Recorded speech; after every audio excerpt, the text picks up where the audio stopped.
Hello friends, hi again, myself Dheeraj Sharma and here is Sunil, and we are here again for telling you about couple fit LLCs using ANSYS 14.5. So let us continue. Hi friends, this is Sunil. ఇప్పుడు మనం couple field analysis ఏ విధంగా ఉందో చూద్దాం. First answer open చేద్దాం. Mechanical ఏపీడిఎల్ 14.5.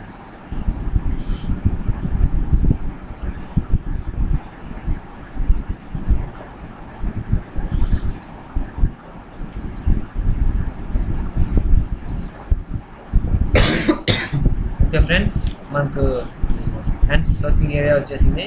చూడండి, స్టార్టింగ్లో same previous ప్రకారం units ఇచ్చేయాలి. Slash units SI MM enter. Okay, now go to file, change job name. So మనం చేసేది కపుల్ ఫిల్ ఆన్సర్స్ కాబట్టి ఇక్కడ మనం నేమ్ టైప్ చేద్దాం.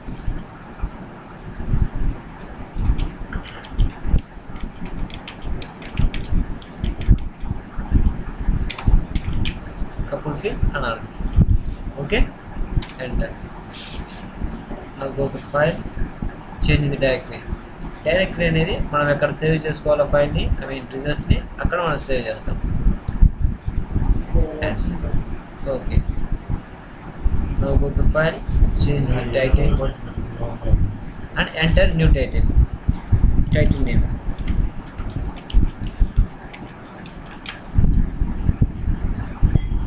ఓకే, సో ఆల్రెడీ మనం తయారు చేసే కాంపోనెంట్ మీద మనం దాన్ని డిజైన్ సాఫ్ట్వేర్లో తయారు చేసుకోవాలి. సో మనం ప్రీవియస్గా లాస్ట్ క్లాస్లో చూసినట్లయితే మనం ఆల్రెడీ సేవ్ చేసి పెట్టాం. సో ఇప్పుడు దాన్ని మనం డైరెక్ట్గా ఇంపోర్ట్ చేసుకుందాం. File, go to import IGS. Okay, browse,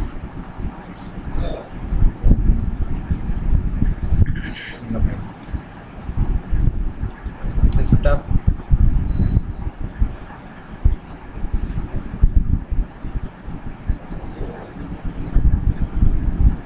so ఇప్పుడు మనం డిస్క్ బ్రేక్ మీద కపుల్ ఫిల్ అనాలిసిస్ చేద్దాం ఏ విధంగా ఉంటుందో. సో చూడండి, మనం తీసుకున్నాం solid disc brake. Okay, now go to preferences. మనం చేసేది thermal to structural to thermal. So మనం ఏది తీసుకున్నా పర్లేదు, కానీ మనం ఫస్ట్ స్ట్రక్చరల్ టు థర్మల్ చేద్దాం. అందుకు నేను మొదటిగా స్ట్రక్చరల్ మీద ఓకే ఇచ్చాను. Okay, now go to preprocessor, element type, add and delete, add. మనం చేసేది సాలిడ్ కాబట్టి solid 20186. Okay, now close this window. Go to material properties, material models, structural, linear, elastic, isotropic. So ఇక్కడ చూడండి, young smartest value, Poisson's value. మనం తయారు చేసే component ఏ మెటీరియల్తో తయారు చేయబడుతుందో ఇక్కడ ఆ వాల్యూస్ ఎంటర్ చేయాలి. సపోజ్ మనం తయారు చేసేది aluminium material. So aluminium material యొక్క వాల్యూస్ ఇవ్వాలి. ఇప్పుడు యంగ్ స్మార్టెస్ట్ వాల్యూ 6800 0.33. ఓకే, దాని యొక్క డెన్సిటీ వాల్యూ కూడా ఇక్కడ మనం ఎంటర్ చేయాలి. 0.50769. okay, now close. Now go to mesh tool, select smart size, select fine mesh. Okay,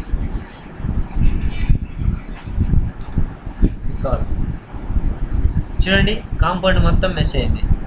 so as యూజువల్గా మనం ప్రీవియస్ క్లాస్లో చూసినట్లయితే మెషింగ్ తర్వాత లోడ్స్కి వెళ్తాం, కానీ ఇక్కడ కపుల్ ఫిల్ అనాలిసిస్లో go to physics, environment, right. మనం ఫస్ట్ స్ట్రక్చర్ల మీద క్లిక్ ఇచ్చాం కాబట్టి ఇక్కడ మొదటిగా స్ట్రక్చర్ అని టైప్ చేయాలి.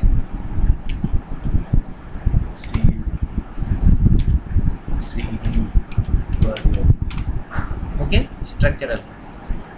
ఓకే, తర్వాత again go to preferences. So దాన్ని మనం స్ట్రక్చర్ నుంచి థర్మల్లోకి కన్వర్ట్ చేస్తున్నాం. So again click to thermal.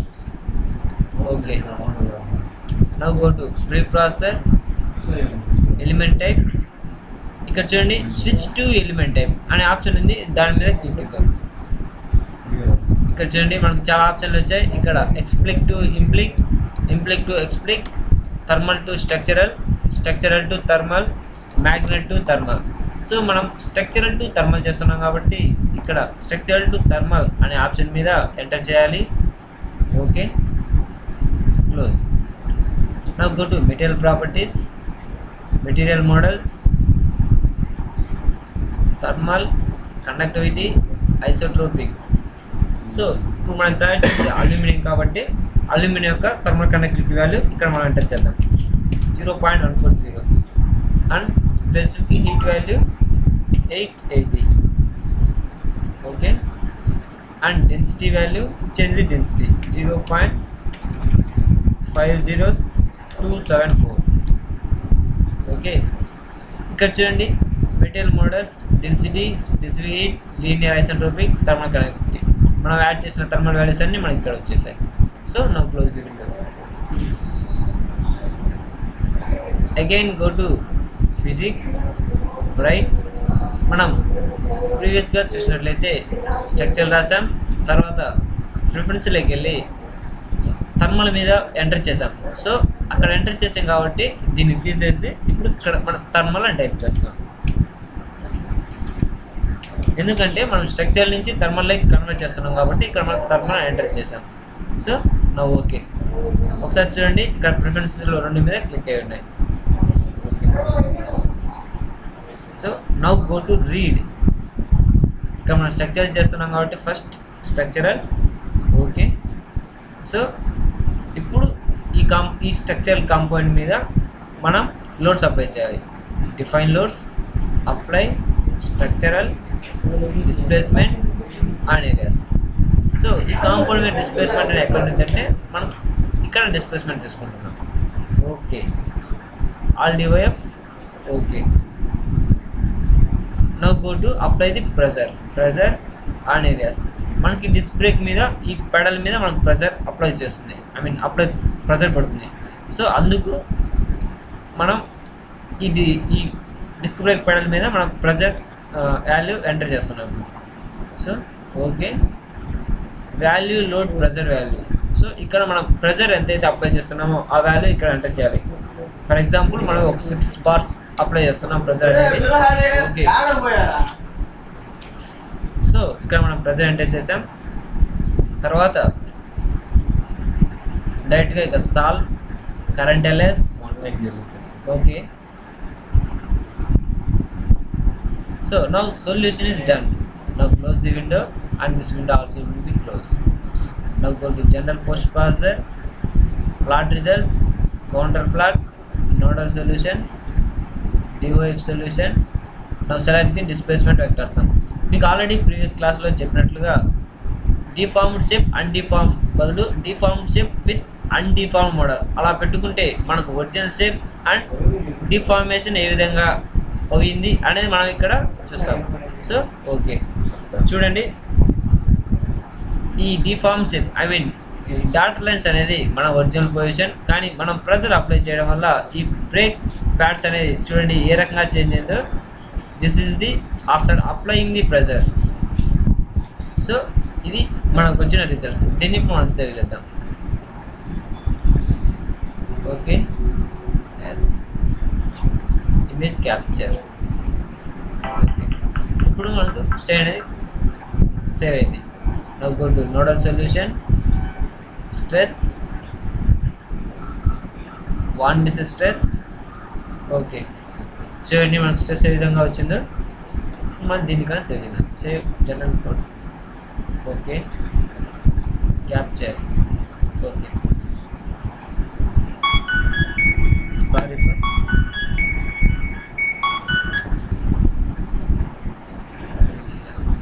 So మనం స్ట్రక్చర్ నుంచి థర్మల్ లైక్ కన్వర్ట్ చేస్తున్నాం కాబట్టి మొదటగా మనం స్ట్రక్చర్ యొక్క రిజల్ట్స్ చూసాం, కానీ ఇప్పుడు మనం థర్మల్ యొక్క రిజల్ట్స్ చూడాలి.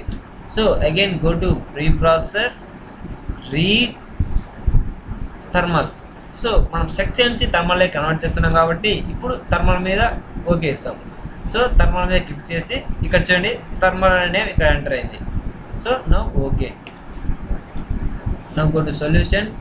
సో ప్రీవియస్గా మనం స్ట్రక్చర్ మీద లోడ్స్ అప్లై చేసాం. సో ఇప్పుడు మనం థర్మల్ సెలెక్ట్ చేసుకున్నాం కాబట్టి ఈ థర్మల్ అనాలిసిస్ కానీ ఇప్పుడు లోడ్ ఇవ్వాలి. So define loads, apply thermal. ఇందాక ప్రీవియస్గా ఇక్కడ అప్లై కింద చూసినట్లయితే స్ట్రక్చరల్ డిస్ప్లేస్మెంట్ అని వచ్చింది, ఎందుకంటే మనం స్ట్రక్చరల్ అనాలిసిస్ని ఓకే చేసాం. కానీ ఇప్పుడు మనం థర్మల్ అనాలిసిస్ని ఓకే చేసాం కాబట్టి ఇక్కడ మనకు థర్మల్ అనే ఆప్షన్లు వచ్చాయి. So enter click the thermal, temperature on areas.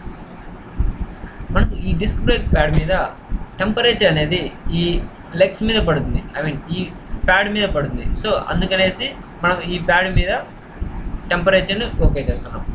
So okay, enter the temperature value.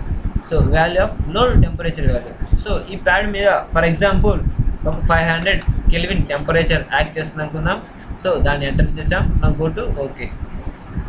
So convection, now apply the convection. ఈ కన్వెక్షన్ అనేది కూలింగ్ పర్పస్ కోసం మనం అప్లై చేస్తాం.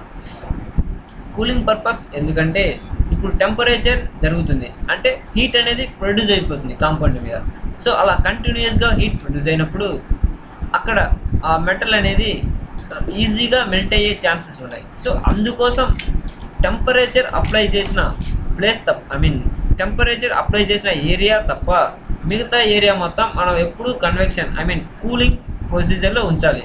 సో అందుకోసం మనం కన్వెక్షన్ అనే ఆప్షన్ని యూజ్ చేస్తున్నాం. So convection on areas. ఇప్పుడు ఈ కాంపౌండ్ మీద ప్రతి ఒక్క ఏరియా సెలెక్ట్ చేయాలంటే కొద్దిగా కాంప్లికేటెడ్. ఇఫ్ ఎనీ కేస్ మనకు సమ్ ఇంకా కాంప్లికేటెడ్ డయాగ్రామ్స్లో ఎక్కడో ఒక చోట మనం ఇలా క్లిక్ ఏరియాస్ అన్ని సెలెక్ట్ చేస్తున్నప్పుడు ఏదో ఒక ఏరియా మిస్ అయ్యే ఛాన్స్ ఉంది. సో అలా ఏ ఏరియా మిస్ కాకుండా ఉండడం కోసం మనం మొదటిగా పిక్ ఆల్ అండ్ సెలెక్ట్ చేసి ఇక్కడ చూడండి ఫిల్లింగ్ కోఎఫిషియంట్, ఇది డిస్క్ బ్రేక్. సో మనం సపోజ్ దీన్ని ఎయిర్లో ఉపయోగిస్తున్నామంటే ఎయిర్ యొక్క ఫిల్లింగ్ కోఎఫిషియంట్ వాల్యూ ఇక్కడ ఎంటర్ చేయాలి. అదే డిపెండ్ అపాన్ ది అప్లికేషన్ బట్టి ఈ ఫిల్లింగ్ కోఎఫిషియంట్ వాల్యూ మనం ఎంటర్ చేస్తాం. ఇక్కడ చూడండి మళ్ళీ బల్క్ టెంపరేచర్. సో మనం రూమ్ టెంపరేచర్ వద్ద దీన్ని యూజ్ చేస్తున్నాం కాబట్టి సపోజ్ ఫర్ ఎగ్జాంపుల్ 320 కెల్విన్స్ మనం తీసుకుంటున్నాం. సో ఓకే, చూడండి ఈ రెడ్గా పొజిషన్ మొత్తం మనం కన్వెక్షన్ అప్లై చేసాం. కానీ మనం టెంపరేచర్ అప్లై చేసిన ఏరియా తప్ప మిగతా ఏరియా మొత్తం కన్వెక్షన్ ఉండాలి. కానీ మనం టెంపరేచర్ అప్లై చేసిన ఏరియా కూడా ఇక్కడ కన్వెక్షన్ అనేది ఉంది. సో టెంపరేచర్ ఏరియాని ఇప్పుడు మనం డిలీట్ చేయాలి, టెంపరేచర్ ఏరియా మీద ఉన్న కన్వెక్షన్ని డిలీట్ చేయాలి. So delete thermal convection on areas. మనం ఈ ప్యాడ్ మీద అప్లై చేసాం కాబట్టి కన్వెక్షన్ని, సో దాన్ని ఇప్పుడు తీసేద్దాం. చూడండి ఇక్కడ ఓకే అయింది. ఓకే ఓకే, ఇక్కడ చూడండి డిలీట్ కన్వెక్షన్ ఆన్ ఏరియా. మనం బ్రేక్ ప్యాడ్ మీద తీస్తున్నాం కాబట్టి ఓకే. చూడండి ఇక్కడ మొత్తం బ్లాక్ సైడ్లో వచ్చింది, ఇక్కడ కన్వెక్షన్ మొత్తం డిలీట్ అయింది. So now go to the solve current LS. Okay, solution is done. Close. Now go to general post parser, nodal solution, DOF solution, nodal temperature. Okay, చూడండి మనం థర్మల్ అనాలిసిస్ చేసినప్పుడు loads ఏ విధంగా పడ్డాయో ఇక్కడ చూడండి. మనం 500 అప్లై చేసాం. సో ఇది విత్ ఇన్ లిమిట్స్లో ఉంది. నా దీన్ని సేవ్ చేద్దాం. Report generator. Okay, capture image. Okay, now go to nodal solution, thermal gradient vector sum. Okay, చూడండి వాల్యూ చాలా మైన్యూట్గా చేంజ్ అయింది. ఇమేజ్ ని capture. Okay, now go to nodal solution, thermal flux vector sum. Okay, capture image. చూసారుగా చాలా ఈజీగా ఉంది. So ప్రతి ఒక్కరూ దీన్ని నేర్చుకోండి. Thank you for watching.